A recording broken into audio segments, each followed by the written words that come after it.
nagpagmasdan ang pangyayari.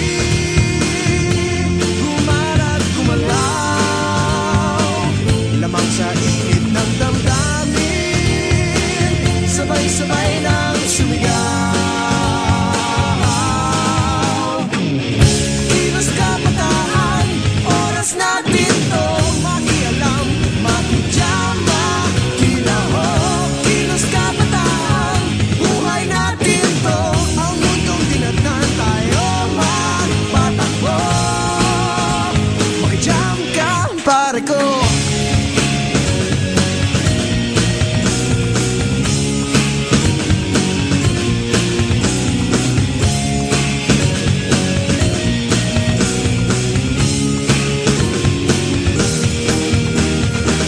Gusto ko mang makiisa sa paglutas ng mga problema. Anong magagawa ng isang katulad ko? Pero ang kinabukasan mo, tungkulin ba ng ilang tao makibahagi sa bagahe ng mundo? Huwag nagpagmasdan ang pangyayari.